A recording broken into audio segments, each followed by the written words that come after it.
Congress party के Rahul uncle हैं, वो आए दिन हर मौके पर बाबा साहब डॉक्टर भीमराव अंबेडकर जी की बात करते हैं। या आके आपके सामने लाल किताब का वो ढंडोरा पीटेंगे, बोलेंगे हम कॉन्स्टिट्यूशन के रक्षक है। वो किताब भी उनकी तरह ही है, अंदर से खाली, सिर्फ बाहर से ढिंडोरा और ढोंग करने के लिए बहुत अच्छी है। 50 साल के बाद आदमी को अगर अंकल नहीं कहूंगा तो फिर क्या कहूं, आप ही बताएं। तो हमारे लिए तो वो बड़े अखिलेश अंकल हैं, अखिलेश भैया नहीं, अखिलेश अंकल हैं। क्योंकि विधानसभा का आम चुनाव है तो सपा और कांग्रेस के लोग भी आप लोगों के बीच में घूमने का काम करेंगे, वो भी आप लोगों के बीच में आके आपको लुभाने का काम करेंगे। परंतु ये दोनों ही पार्टियां, चाहे कांग्रेस हो या बीजेपी, दोनों ही पार्टियां एक ही सिक्के के दो पहलू हैं। आदरणीय बहन जी, आप सबको इनके बारे में आगाह करती आई हैं। साथियों, जो नीतियां, जिन नीतियों पे भाजपा आपके प्रदेश में काम कर रही है, तो जिस जगह कांग्रेस सत्ता में आसीन है अपने प्रदेशों में, वो भी उन्हीं नीतियों पे अपने राज्य में सत्ता चला रही है। तो इनके काम कुछ अलग नहीं। या आके आपके सामने लाल किताब का वो ढंडोरा पीटेंगे, बोलेंगे हम कॉन्स्टिट्यूशन के रक्षक है। वो किताब गलती से खुल जाए तो पता चले वो खाली पन्ने हैं, बस नाम का कॉन्स्टिट्यूशन है। वो किताब भी उनकी तरह ही है, अंदर से खाली, सिर्फ बाहर से ढिंडोरा और ढोंग करने के लिए बहुत अच्छी है। जब से 2-2.5 साल से ये लोग पार्लियामेंट पहुंचे हैं, जब से कितनी बार आपके संविधान को बचाने के लिए इन्होंने आवाज उठाई, ये आप सब ने देखा। तो साथियों, कांग्रेस के लोग उसी थाली के चट्टे बट्टे हैं, आज इधर तो कल उधर। अभी बीजेपी को कोसेंगे और कल वही काम आपके अगर सत्ता में आ गए तो वही काम आपके खिलाफ करेंगे। सो कांग्रेस पार्टी के राहुल अंकल हैं, वो आए दिन हर मौके पर बाबा साहब डॉक्टर भीमराव अंबेडकर जी की बात करते हैं।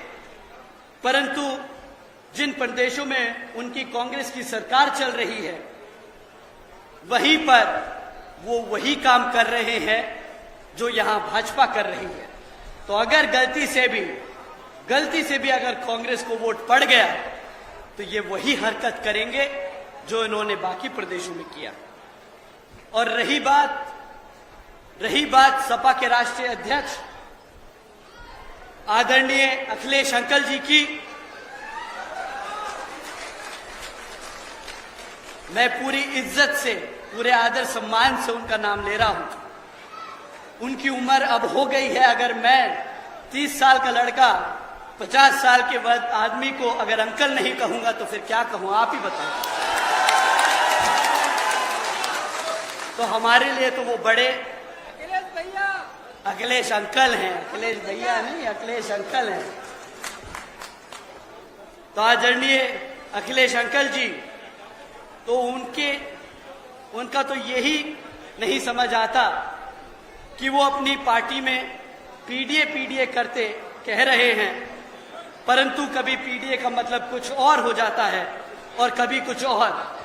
अभी 1-2 दिन पहले ही आदरणीय बहन जी ने ट्वीट कर कहा कि हालात को देखकर जैसे गिरगिट रंग बदल देता है, वैसे ही अखिलेश अंकल जी का पीडीए का मतलब भी कभी कुछ बदल जाता है, समय देखकर तो कभी कुछ बदल जाता है।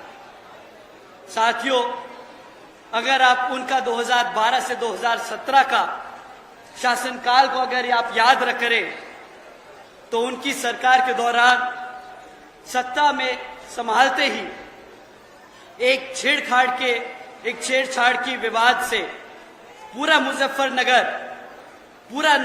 मुजफ्फरनगर में इतना खतरनाक दंगे का रूप ले लिया था कि 40 से ज्यादा लोगों की मौत हो गई थी और पूरे प्रदेश में उस साल 850 से ज्यादा दंगे हुए और 130 से ज्यादा लोगों ने अपनी जान खोई। इतना ही नहीं साथियों, बहन जी की सरकार में बहुजन महापुरुषों के नाम पर किए गए जिले जो बहन जी ने बनाए थे, वो 2012 में आते ही अखिलेश जी की सरकार ने एक एक कर सारे नाम मिटाने का काम किया।